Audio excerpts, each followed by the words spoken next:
চিকিৎসার জন্য সহযোগিতা করা অনেক ক্ষতবিক্ষত।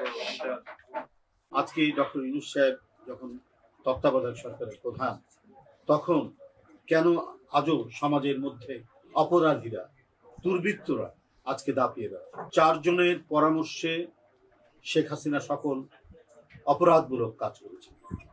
ওবায়দুল কাদের, সালমান এফ রহমান, আনিসুল হক, স্বরাষ্ট্রমন্ত্রী আসাদুজ্জামান কামাল, এই গ্যাং অফ 4, এরা যত হত্যা, মানে রাষ্ট্রটাকেই অপরাধী রাষ্ট্র। তার একজন নিরাপত্তা উপদেষ্টার নাম তারেক সিদ্দিকী। তিনি প্রধানমন্ত্রী, তৎকালীন অবৈধ প্রধানমন্ত্রী শেখ হাসিনাকে পরামর্শ দিয়েছেন যে কিছু লোককে মেরে ফেলুন, কিছু লোক মারা গেলে পরেই আন্দোলন ভয় পেয়ে যাবে, থামিয়ে যাবে। এটা কোনো সভ্য দেশের সরকার হতে পারে?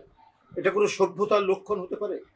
সরকারের ন্যূনতম যাদের মধ্যে আইনি চেতনা আছে তাদের কি এটা বৈশিষ্ট্য হতে পারে?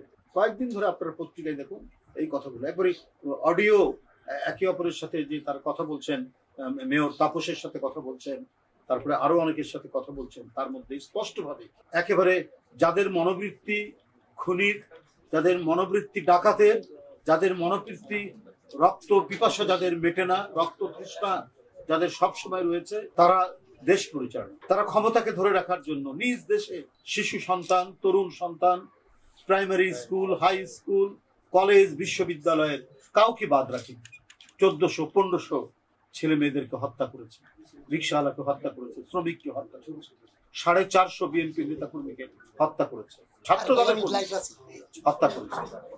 এই যে বিকট রক্ত পিপাসু মনোবৃত্তি নিয়ে শেখ হাসিনা দেশ পরিচালনা করছিলেন, সেখান থেকে মানুষ প্রত্যেকে ছটফট করছিল। গুমোট এক পরিস্থিতির মধ্যে মানুষ ছটফট করেছে। সেই অবস্থা পুনরাবৃত্তিতে মানুষ চায় না। মানুষ তো 5ই আগস্ট থেকে একটু স্বস্তি পাচ্ছিল। তাহলে আছে দোলন ভুইয়ার মতো একটি ছেলে, ভদ্র একটা পরিবার, সে কিছু অন্যায়ের প্রতিবাদ করেছে। এই কারণে ওই দোসরদের দুর্বৃত্তরা আজকে নানা প্রোটেকশনে সমাজের মধ্যে অপরাধ করে বেড়াচ্ছে।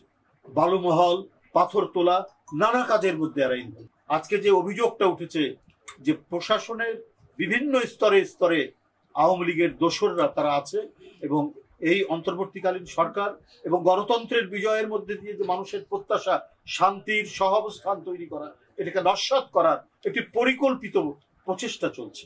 তারা যেই হোক তাদেরকে স্থানীয় প্রশাসন গ্রেফতার করছেন না কেন?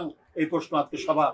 আমাদের দাবি অবিলম্বে আজকের মধ্যে আমরা তাদের গ্রেফতার দেখতে চাই। এখানে যদি আর একটা ঘটনা যদি কিছু ঘটে, তার জন্য দায়ী থাকবে নারায়ণগঞ্জের স্থানীয় প্রশাসন। এত বলার পর সংবাদপত্রের সাংবাদিকরা এত সুস্পষ্টভাবে সবকিছু দেখার পরেও তারা যদি দাপিয়ে বেড়ায়, তাহলে এর জন্য দায়ী। আর যদি তাদেরকে কোনো শক্তিশালী কেউ প্রোটেকশন দেয়, তাহলে আপনার প্রশাসনের ব্যক্তিরা আপনারা জানান এটা, যে এই সমস্ত ব্যক্তিরা তাকে প্রোটেকশন দিচ্ছে, এই সমস্ত দুর্বৃত্তদেরকে।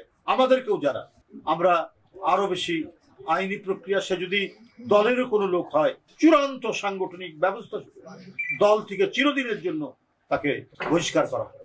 এবং এখানে যদি বিএনপির কেউ যদি, আমি মনে করি প্রশাসনকে টেলিফোন করে তাদের জন্য, আপনারা আমাদেরকে জানাবেন। আমরা সে যতই পাওয়ারফুল নেতা হোক না কেন, তার বিরুদ্ধে আমরা ব্যবস্থা। জনাব তারেক রহমান এবারে কঠোর পদক্ষেপ নেওয়ার জন্য তিনি বলে দিয়েছেন।